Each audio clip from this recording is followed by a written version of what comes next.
اور اے میرے پیارے اسلامی بھائیوں، آج کل ہمارا بہت بڑا مسئلہ کہ ٹرسٹ ڈیفیسٹ ہے.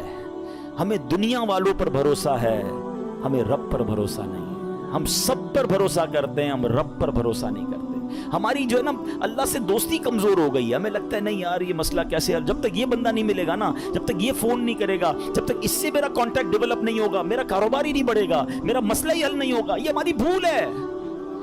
میں آپ کو کچھ انشاءاللہ حدیثیں سناتا ہوں، پھر اس ٹاپک پہ مزید بات کرتے ہیں کہ اللہ کے حبیب علیہ الصلوۃ والسلام کیا فرماتے ہیں. اللہ کے نبی علیہ الصلوۃ والسلام فرماتے ہیں، یہ جو یہ توکل ہے نا، اس کے بارے میں آپ فرماتے ہیں کہ اگر تم ایسا توکل کرو کہ جیسا توکل کرنے کا حق ہے، تو اللہ کریم تمہیں ایسے عطا فرمائے گا جیسے پرندوں کو روزی عطا فرماتا ہے. اب یہ اتنے سارے پرندے ہیں، ان کی روزی کا انتظام کیا ہے؟ اتنا کمال کا یہ اسٹڈی اگر آپ کریں، اور حدیث میں آیا نا کہ اللہ ایسے روزی دے گا جیسے پرندوں کو دیتا ہے. کبھی بھی آپ کے گھر میں بھی کوئی پرندہ ہو، آپ نے اس کے گھونسلے میں دیکھا کوئی چھوٹی سی اس نے کبٹ بنائی ہوئی ہو اور 2-4 دن کا چارہ جمع کیا ہو؟ کسی پرندے کے پاس دیکھا ہے؟ نہیں.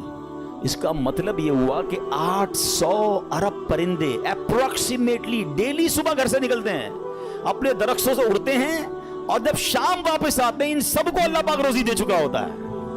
توکل کا لیول دیکھیں نا، توکل ہے نا، ان کو کل کا جمع ہی نہیں کر رہا. ہمارے کبڈز بھرے ہیں، ہمارے اکاؤنٹس بھرے ہوئے، ہماری جیبوں میں پیسے، ہمارے اناج کے ڈبے کھولے کچن میں تو کچھ نہ کچھ نکل آئے گا، مگر فکر ہی ختم نہیں ہوتی. کال کرو تھینو، پرسوں کیا ہوگا، 1 سال بعد کیا ہوگا، بچہ بڑا ہو جائے گا تو کیا ہوگا، یہ بوڑھا ہو جاؤں گا کیا ہوگا، میں مر جاؤں گا تو کیا ہوگا. ارے اللہ کے بندے، سارے کام ہمارے سوچنے کے ہیں ہی نہیں. جس رب نے پیدا کیا ہے مجھے، وہ مجھے دے رہا ہے. جس نے بچوں کو پیدا کیا اس کو بھی دے گا. بچی پیدا نہیں ہوتی ہماری ٹینشن شروع ہو جاتی اس کی شادی کا کیا ہوگا. ارے بھائی ابھی تو پیدا ہوئی ہے، تو ابھی سے ٹینشن لینے شروع کر دی ہم نے. نہیں، اللہ پر بھروسہ، یقین. وہ کریم ہے، وہ مالک ہے، ساری دنیا کو عطا کر رہا ہے، مجھے بھی دے گا. بڑا خوبصورت جملہ علماء کہتے ہیں، وہ چونٹی کو کن دیتا ہے اور ہاتھی کو من بھی وہی دیتا ہے. ہاتھی کی خوراک دیکھی ہے، وہ منو کھاتا ہے، چونٹی ذرہ کھاتی ہے، وہ ذرے چونٹی کو ذرہ بھی پہنچا دیتا ہے اور ہاتھی کو منو بھی پہنچا دیتا ہے. تو وہ مجھے بھی دے گا، بس لیول چاہیے. ایک اور بڑی خوبصورت حدیث پاک ہے، اللہ کے نبی علیہ الصلوۃ والسلام فرماتے ہیں، جس کو یہ پسند ہو کہ وہ لوگوں میں سب سے زیادہ قوی ہو جائے. ہم میں سے بہت سارے لوگ بڑے کمزور ہوتے ہیں، ڈر جاتے ہیں، خوف زدہ رہتے ہیں. یہ ان کے لیے حدیث کا پارٹ بڑا زبردست ہے. آپ فرماتے ہیں جو یہ چاہتا ہے کہ سب سے زیادہ قوی ہو جائے تو اسے چاہیے کہ اللہ عز و جل پر توکل کرے.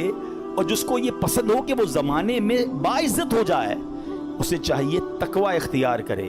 اور جس کو یہ بات پسند ہو کہ سب لوگوں سے زیادہ دولت مند ہو جائے، تو اپنے پاس موجود شے سے زیادہ اس پر اعتماد کرے جو اللہ تعالیٰ کے دستے قدرت میں ہے.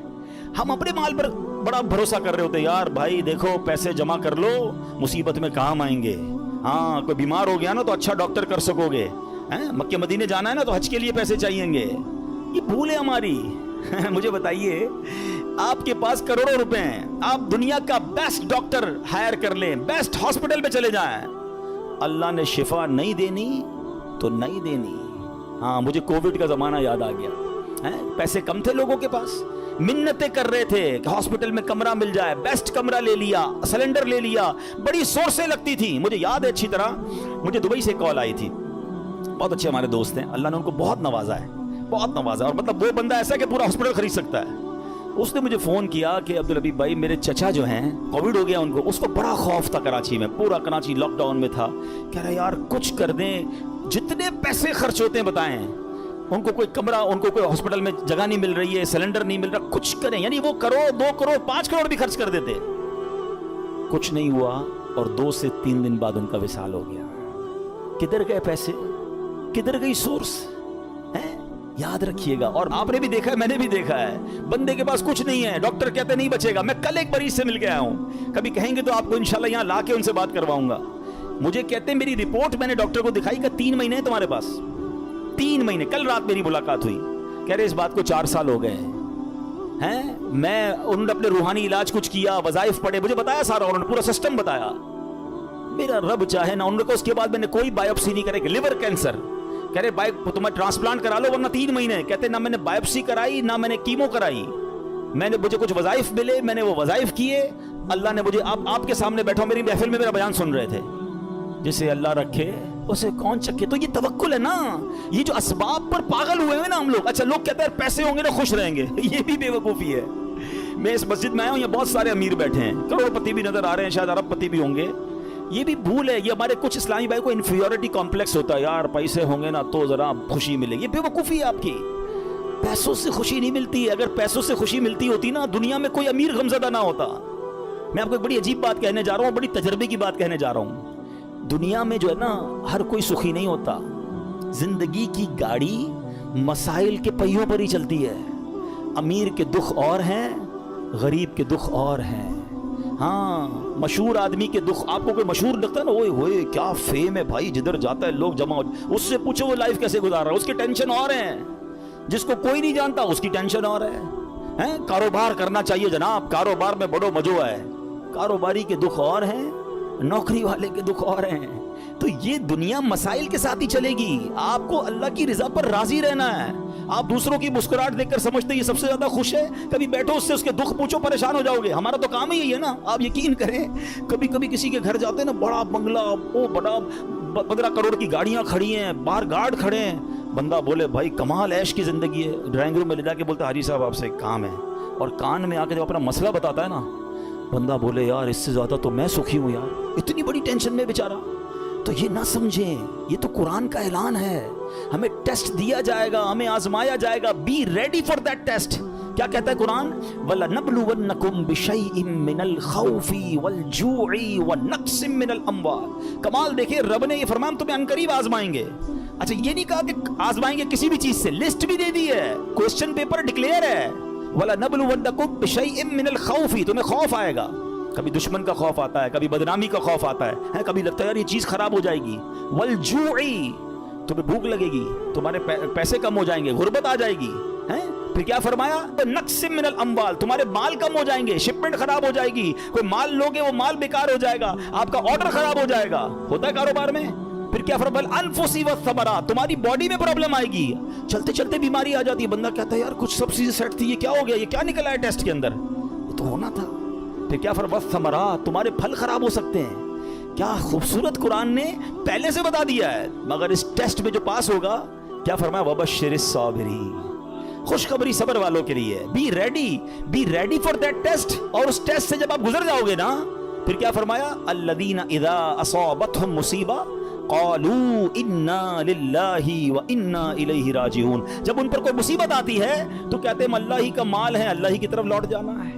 تو اللہ کرے کہ ہمارا یہ مائنڈ سیٹ بن جائے کہ جب ہمارے اوپر کوئی, ہمیں جیسے پتہ چلے یار لاس ہو رہا ہے, دشمن سامنے آ گیا ہے, کوئی باڈی میں پرابلم آ رہی ہے, کوئی ٹینشن آ رہی ہے, تو الارم بج جائے, میرا ٹیسٹ شروع ہو گیا ہے, میں نے وبشر الصابرین کا مجدہ لینا ہے, ان اللہ مع الصابرین کا انعام لینا ہے. میرا یہ ٹیسٹ ٹائم آ گیا ہے, اب مجھے ثابت قدم رہنا ہے, اب مجھے شکوہ نہیں کرنا ہے, اللہ کی رضا پر راضی رہنا ہے. یقین جانو جس دن آپ نے یہ ٹیسٹ پراپر پاس کر لیا, اس کے بعد ایسی خوشخبری ملنی ہے کہ آپ کی عقل حیران ہو جانی ہے. بس ہمیں اللہ پر بھروسہ رکھنا ہے, اللہ پر یقین رکھنا ہے, اور وہ رب کیسے عطا فرماتا ہے. سبحان اللہ. ایک اور ایمان افروز واقعہ سنیں, پھر میں آپ کو ایک کمال کی آیت سناؤں گا. ہوا کیا, ایک بزرگ تھے حضرت حاتم اسم, بہت بڑا نام ہے, ٹھیک ہے. ان کا توکل بہت کمال کا تھا. ایک رات اپنے رفقا سے, اپنے دوستوں سے بات کر رہے تھے, تو حج کا ذکر نکل آیا, تو ان کے دل میں بھی حرمین طیبین جانے کی تڑپ بڑھ گئی. تو گھر تشریف لائے اور اہل خانہ سے کہتے ہیں اگر مجھے اجازت دو تو میں حرمین طیبین چلا جاؤں. تو بیوی بچوں نے کہا کہ ہمارے پاس تو پیسے ہی نہیں ہیں, فاقے چل رہے ہیں, اور آپ مکہ مدینے جانے کی بات کر رہے ہیں, اور آپ چلے گئے تو ہمارا پیچھے کیا حال ہوگا. بھروسہ اللہ پر نہیں ہے, اسباب پر, چیزوں پر. تو وہ ایک چھوٹی بچی تھی, وہ کیا کہتی ہے, اگر تم لوگ اجازت دے دو تمہارا کیا جائے گا, یہ جہاں جانا چاہتے جانے دو, یہ رزق دینے والے تھوڑی ہیں. کہتے یہ رازق تھوڑی ہیں, رزق ملنے کا وسیلہ ہیں. جب گھر کے دیگر افراد نے بچی کا توکل دیکھا تو کہتے بچی ٹھیک تو کہہ رہی ہے, اللہ کے گھر ہی جا رہے ہیں, اب چلے جائیں. حضرت کو اجازت دے دی گھر والوں نے, آپ حج پر روانہ ہو گئے. اب صبح ہوئی تو آپ کے جیسے ہی حج کی خبر پھیلی تو آپ کے پڑوسی آ گئے, کہیے آپ نے کیا کیا. اس بچی کو برا بھلا کہنے لگے کہ آپ کو اجازت بھی دینی چاہیے تھی, آپ کے ابو چلے گئے, آپ کے کھانے پینے کے مسائل ہیں. اچھا پہلے ایسا تو نہیں تھا کہ 15-20 دن 40 دن کا حج تھا, کئی مہینوں کا ٹریول ہوتا تھا, جاتے تھے آتے تھے, آلموسٹ 4 to 6 month, ہو سکتا ہے سال کا سفر ہو. تو اب بچی کو یہ کہنے لگے کہ تمہیں اجازت نہیں دینی چاہیے تھی. آئے ہائے, جب اس بچی نے یہ سنا نا تو آسمان کی طرف سر اٹھایا اور کہنے لگی کہ اے میرے مالک اب مجھے ان لوگوں کے سامنے رسوا نہ کرنا، تیرے بھروسے میں نے کہا تھا اب تو نے رسوا نہیں کرنا۔ اچھا ہوا یہ کہ اس شہر کا جو حاکم تھا، جو سمجھ لیں بادشاہ تھا یا گورنر کہہ لیں، وہ شہر کے گشت پر نکلا اور ٹریول کرتے کرتے اسے پیاس لگی، تو اسی حضرت حاتم اسم کے گھر کے دروازے پر آ کر دروازہ بجایا جاتا ہے، کیا گورنر صاحب آئے ہیں ذرا پانی پلا دیں، پیاس لگی ہے۔ ان کی زوجہ کہتی یا اللہ ہم وہ لوگ ہیں جن کے اپنے کھانے پینے کے پرابلمز ہیں اور ہمارے دروازے پر شہر کا حاکم آ کر پانی مانگ رہا ہے، اے اللہ تیری قدرت۔ پانی پلایا تو کسی پڑوسی نے آ کر کہا کہ یہ بڑے غریب لوگ ہیں اور ان کے والد صاحب حج پہ چلے گئے ہیں، حضرت حاتم اسم ہیں، اور ان کے گھر میں تو فاقے چل رہے ہیں۔ تو بادشاہ نے کہا کہ انہوں نے ہم پر مہربانی کی، ہمیں پانی پلایا، ان کو ایسے خالی ہاتھ تو نہیں چھوڑنا چاہیے۔ اس نے اپنے جو پیٹی باندھتے تھے اس زمانے میں، اپنی پیٹی اتاری اور ان کے گھر میں ڈال دی، اور اپنے سارے سپاہیوں سے کہا سب اپنی اپنی پیٹی ڈال دو۔ سب نے پیٹی کھولی اور ڈال دی۔ بعد میں وہ پیٹی کے بدلے پیسے آئے اور وہ مالدار ہو گئے، اتنے پیسے ہو گئے سبحان اللہ۔ اب کیا ہوا، جب یہ سب کچھ آ گیا تو اب وہ بچی زاروں کے تار رونے لگی۔ لوگ کہنے لگے اب تو مسئلہ حل ہو گیا، اللہ نے تمہارا بھروسہ تھا، اللہ نے اتنی مہربانی کی، اتنے پیسے گھر میں آ گئے۔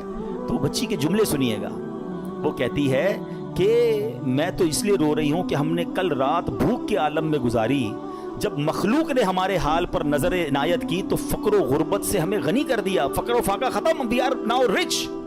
وہ کہتی جب اللہ کریم ہمارے حال پر نظر فرمائے گا تو لمحہ بھر کے لیے بھی ہمیں کسی کا محتاج نہ رہنے دے گا۔ پھر بچی نے بارگاہ خداوندی میں دعا مانگی، اے اللہ ہمارے والد پر نظر رحمت فرما اور ان کے لیے آسانی فرما دے، وہ تیری راہ میں روانہ ہوئے ہیں۔ کیا کمال کی بچی ہے۔ اور جب اس بچی نے یہ دعا کی تو پھر ہوا کیا سبحان اللہ کہ دوسری طرف سیدنا حاتم اسم جب حج کے قافلے کے لیے روانہ ہوئے تو راستے میں امیر قافلہ شدید بیمار ہو گیا۔ لوگوں نے اس کے لیے ڈاکٹر کو تلاش کیا تو ڈاکٹر نہیں ملا۔ امیر قافلہ نے پوچھا کوئی ہمارے ساتھ نیک بندہ ہے، اللہ کا کوئی نیک بندہ؟ لوگوں نے کہا ہاں ہمارے ساتھ تو حضرت حاتم اسم ہے۔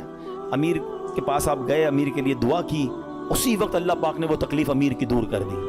تو امیر نے حکم دیا کہ ان کے لیے کھانے پینے اور سواری کا انتظام کر دیا جائے۔ آپ رحمۃ اللہ تعالیٰ علیہ اپنے بچوں کے لیے پریشان تھے جن کو پیچھے چھوڑ کر آئے ہیں، اسی حالت میں آپ کی آنکھ لگ گئی، خواب میں کسی نے کہا حاتم جو ہمارے ساتھ اپنا معاملہ درست کر لیتا ہے ہم بھی اس کے ساتھ اپنا معاملہ درست کر لیتے ہیں۔ آپ کو اہل و عیال کے ساتھ جو پیچھے مدد ہوئی نا وہ بھی خواب میں بتا دیا گیا۔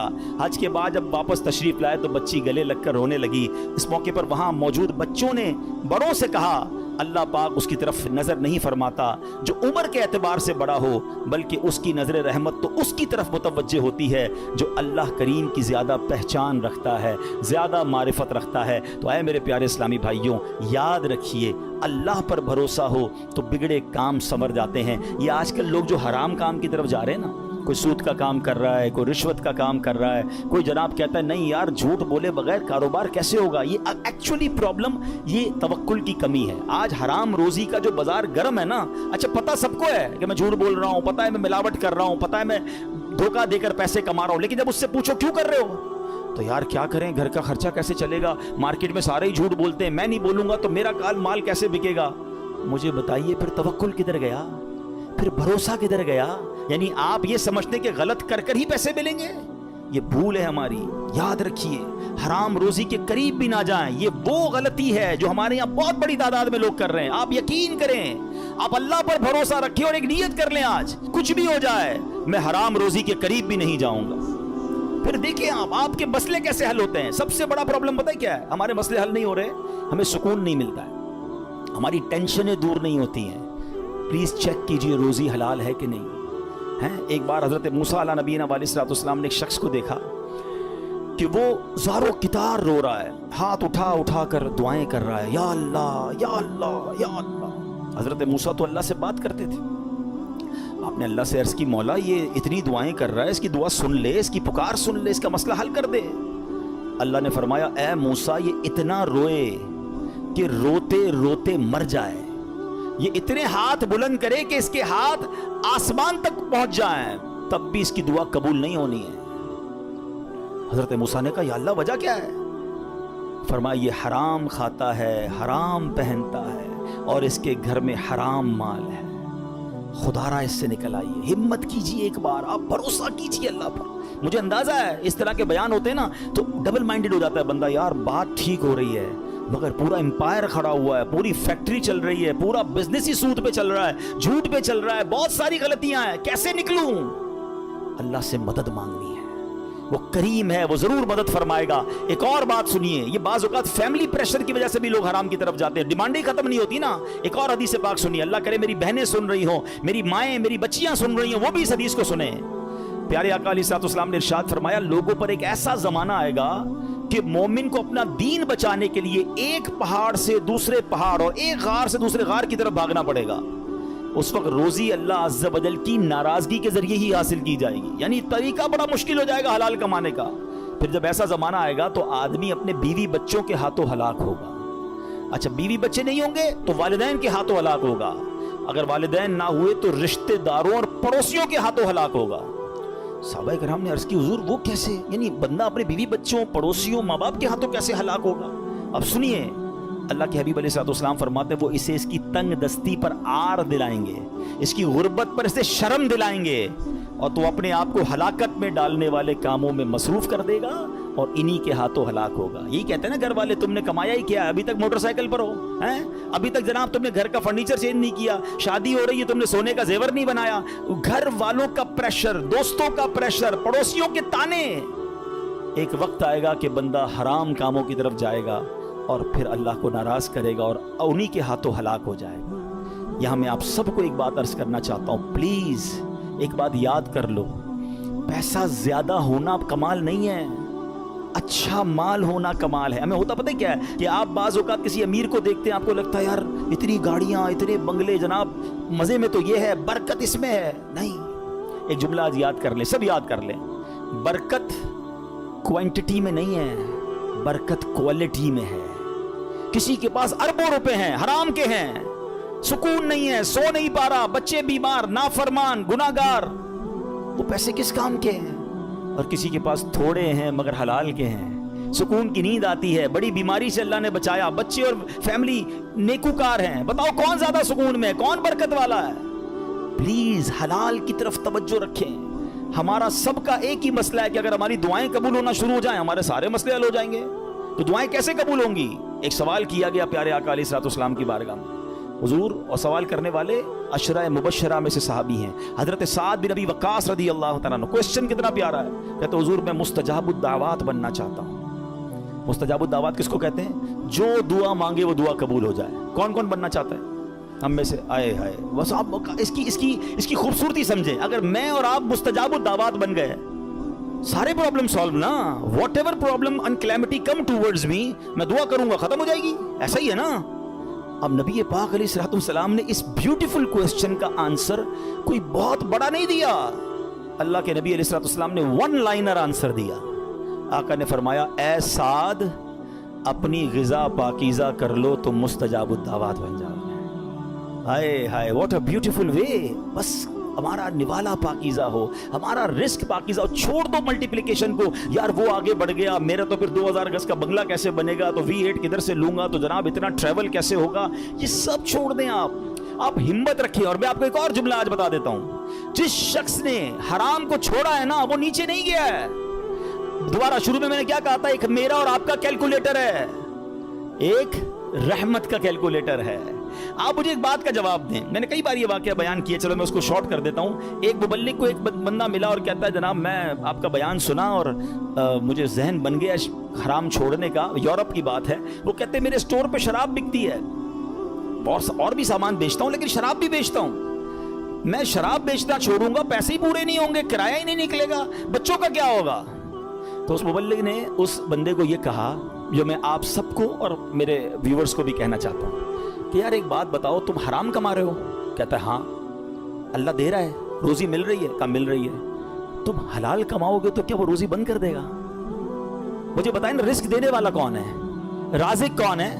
میں اللہ کی نافرمانی کروں وہ دے رہا ہے, اور مجھے ڈر یہ ہے کہ میں اس کو راضی کروں گا اور وہ بند کر دے گا. یا تو روزی دینے والا کوئی اور ہوتا تو سمجھ آتی بات کہ بھائی عبادت اللہ کی کروں گا, وہ بندہ ناراض ہو جائے گا. جب روزی دینے والا رب ہے, میرا ایمان ہے, عقیدہ ہے, اس کا مطلب یا تو وہ ایمان کمزور ہے, اور اگر وہ توکل مل گیا تو یہ ڈیفینیٹلی ہوگا کہ آپ اللہ کی ناراضی چھوڑے, آپ کو اندازہ نہیں ہوگا کہاں سے روزی آنا شروع ہو جائے گی. ہوا کیا پتہ, سنیں, یہ میں آپ کو پریکٹیکل واقعہ بتا رہا ہوں. 1 یا 1.5 سال بعد اسی مبلغ کی اسی نوجوان سے پھر یورپ میں ملاقات ہوئی. وہ نوجوان ڈھونڈتا ہوا آیا, کہتا ہے میں یاد ہوں آپ کو. کہتے یار کچھ یاد تو آ رہا ہے، آپ سے ملاقات ہوئی تھی. کہا میں وہی ہوں جس نے آپ سے وعدہ کیا تھا میں شراب نہیں بیچوں گا. آپ نے کہا تھا کہ اللہ تمہاری روزی میں برکت دے گا، ایسا ہی ہوا ہے، میں نے شراب بیچنا چھوڑ دی، پتہ نہیں کدھر سے روزی آ رہی ہے، اللہ نے برکت ڈال دی ہے. یہ ایک ٹیسٹ ہوتا ہے، یہ ایک پلان آپ کو پہلے لگے گا نہیں ہوگا، اور بعض اوقات کچھ دنوں تک آزمایا بھی جائے گا. آپ بولیں یار مولانا صاحب نے کہا تھا کہ بھائی حرام چھوڑ دو، پیسے زیادہ ہو جائیں گے، میں تو روز کی رشوت 10,000 روپے لیتا تھا، میں نے چھوڑ دی، آج تو 11,000 روپے نہیں آئے. ایسا نہیں ہوگا، کچھ دن آزمایا جائے گا. ہو سکتا ہے اللہ تھوڑی میں ہی تمہیں سکون عطا کر دے، تمہیں برکت ڈال دے، یا پھر تمہیں اپنے غیب کے خزانوں سے عطا فرمائے. اب میں آخر ایک آیت اس بیان کو اینڈ کرتے ہوئے، ایک ایسی آیت ہے ایسا دلاسا دیتی ہے اور اتنی پریکٹیکل قرآن کی آیت ہے. یقین کریں جب پھنس جاؤ نا اس آیت کو، اللہ کرے آپ یاد کر لیں، میں ریفرنس دے دیتا ہوں، آپ ایسا کریں کہ ریفرنس نوٹ کر لیں، اپنے موبائل میں نوٹ کر لیں، پھر خود قرآن پاک سے نکال لیجئے گا. ون آف مائی فیوریٹ آیت آف قرآن پاک. آئے ہائے ہائے کیا دلاسا دیتی ہے. پارہ نمبر 28 ہے، سورہ الطلاق ہے، آیت نمبر 2 اور 3. ٹھیک ہے، یہ آیت آپ اس کو یاد کر لو، اس کا ترجمہ یاد کر لو، جب بھی ٹینشن میں ہو نا آپ یہ آیت دہرا لو. اب آیت سنیں کیا ہے، پورا فارمولا اللہ نے قرآن میں دے دیا ہے. اللہ فرماتا ہے وَمَن يَتَّقِ اللَّهَ يَجْعَل لَّهُ مَخْرَجًا. جو اللہ سے ڈرے اللہ اس کے لیے نجات کا راستہ نکالے گا، اس کو ایگزٹ ڈور ملے گا. پھر کیا فرمایا وَيَرْزُقْهُ مِنْ حَيْثُ لَا يَحْتَسِبُ. اللہ ادھر سے روزی دے گا جدھر تمہارا گمان بھی نہیں ہوگا. اچھا اب اس کو تھوڑا پریکٹیکلی کرتے ہیں. ٹھیک ہے، یہ سفید داڑھی والے بزرگ بیٹھے ہیں، مور دین 50 ایئرز جتنے بیٹھے ہیں نا، میں نے کبھی آپ سے بات نہیں کی ہوگی اس موضوع پر، مگر آج میں بہت عجیب سا دعویٰ کرنے جا رہا ہوں. جتنے یا 50 سال سے بڑی عمر کے بیٹھے یا 45 سے پلس ہے نا، اب میں جو جملہ کہنے جا رہا ہوں آپ سب سے پوچھ لیجئے گا. آپ کی زندگی میں ایک بار کم از کم، اس سے زیادہ بھی ہو سکتا ہے، ایک بار ایسا ضرور ہوا ہوگا کہ آپ کو لگا ہوگا یار بس اب ختم، پھنس گئے بھائی، بڑا معاملہ آ گیا ہے، اب نہیں نکل سکتا، ادھر سے نکلوں گا کیسے. اور آپ ایسے نکلے ہوگے کہ آج جب آپ سوچتے تو آپ حیران ہیں یار میں اس پرابلم سے نکلا کیسے. کیلکولیٹر کہتا تھا قرضہ بہت ہو گیا ہے، نقصان بڑا ہو گیا ہے، پیسے پھنس گئے کہیں، کوئی پیسوں کا معاملہ ہوا ہوگا، کوئی بیماری کا معاملہ ہوا ہوگا، کوئی فیملی پرابلم ہوا ہوگا. مگر آج سوچتا ہوں تو حیران ہو جاتا ہوں. ایسا ہوا ہے؟ سب کے کئی لوگوں کے سر ہل رہے ہیں. اس کا مطلب کیا ہے؟ جو اللہ سے ڈرے اللہ اس کے لیے نجات کا راستہ نکالتا ہے. وَيَرْزُقْهُ مِنْ حَيْثُ لَا يَحْتَسِبُ. اللہ ادھر سے روزی دیتا ہے جدھر تمہارا گمان بھی نہیں ہوتا. جو لوگ اس بھروسے سے ہٹ جاتے ہیں نا، دیکھیں واٹ از دا کانسیکوینسز. اگر ہم توکل کو چھوڑتے تو اس کا پتہ ہے پرابلم کیا ہوتا ہے. میں نے میرے بیان کا ٹاپک آج ہم نے اسی لیے رکھا توکل ضروری کیوں ہے. آج ڈپریشن بڑھ رہا ہے، آج سوسائڈز بڑھ رہے ہیں، آج لوگ جناب اللہ سے مایوسی کی باتیں کر رہے ہیں. کیوں؟ توکل ختم ہو گیا. توکل ایکچولی اینٹی ڈپریشن ہے. اگر آپ بھروسہ اللہ پر کر لینا، دنیا کی کوئی بھی چیز سامنے آ جائے. ہمیں کسی نے آگ میں نہیں ڈالا، حضرت ابراہیم کو تو آگ میں ڈالا نا. ایسے بہت سارے بدر کا واقعہ ہم نے سنا. 313 لوگوں کو کیا تھا جذبہ؟ توکل تھا کہ اللہ کے نبی ساتھ ہیں، ہم راضی ہیں، اور اللہ نے فرشتے بھیج دیے. تو ایکچولی یہ ڈپریشن سے نکلنا ہے، سوسائڈ کے خیال دماغ میں نہ آئے تو ہمیں اسٹرانگلی اللہ پر بلیو کرنا ہوگا. یہ آیت بتا رہی ہے وَيَرْزُقْهُ مِنْ حَيْثُ لَا يَحْتَسِبُ. اللہ ادھر سے روزی دے گا ادھر تمہارا گمان بھی نہیں ہوگا. پھر اللہ آگے کیا فرماتا ہے وَمَن يَتَوَكَّلْ عَلَى اللَّهِ فَهُوَ حَسْبُهُ. جو اللہ پر بھروسہ کرے اللہ اس کے لیے کافی ہے. Actually this is the message of Quran. Allah پر بھروسہ نہیں ہے تو آپ پریشان ہی رہیں گے، اور اللہ پر بھروسہ کر لیں پھر دیکھیں آپ کیسے نکلتے ہیں. ہم دنیا والوں کو اپنی پرابلمز بتاتے ہیں. میں آج آخر میں آپ کو ایک بات بتانا چاہتا ہوں، نہ بتایا کرو دنیا والوں کو اپنے مسائل. ہاں مت بات کیا کرو. کوئی کچھ کرتا بھی نہیں ہے اور کر سکتا بھی نہیں ہے. میری بیماری کون دور کر سکتا ہے؟ میرا پرابلم، کیونکہ سارے مسائل حل ہونے اللہ کی بارگاہ سے ہیں. دنیا والوں سے ہم بات کرتے ہیں نا، لوگ انجوائے کرتے ہیں، لوگ ہماری بات پر مزے لے رہے ہوتے ہیں. ہمارے سامنے نہیں کہتے، ہمارے بعد لوگوں کو بتاتے ہیں آیا تھا میرے پاس، اس کا فلاں مسئلہ ہے، اس کا فلاں پرابلم ہے. ہاں بڑی بڑی باتیں کرتا ہے یہ والے پرابلم میں. یعنی ہماری پرابلم سے دنیا والے انجوائے کر رہے ہوتے ہیں. کیوں بتاتے ہو دنیا والوں کو بھائی؟ کسی کا احسان کیوں اٹھائیں، کسی کو حالات کیوں بتائیں؟ تم ہی سے مانگیں گے تم ہی دو گے، تمہارے در سے ہی لو لگی ہے. وہ شاعر کہتے ہیں نا، دنیا والے تو درد دیتے ہیں، دنیا والے تو درد دیتے ہیں، درد دل کی دوا مدینہ ہے، درد دل کی دوا. اور کیوں ہو مایوس اے مریضوں تم، کیوں ہو مایوس اے مریضوں تم، آؤ دارو شفا مدینہ ہے۔ تو ہمیں اللہ اور اس کے رسول کی طرف نظر رکھنی ہے، ہم نے دنیا والوں کو نہیں بتانا ہے۔ تو ہمیں اللہ پر جب بھروسہ ہوگا نا، میں آپ کو مشورہ دیتا ہوں، آپ اللہ سے باتیں کیا کرو،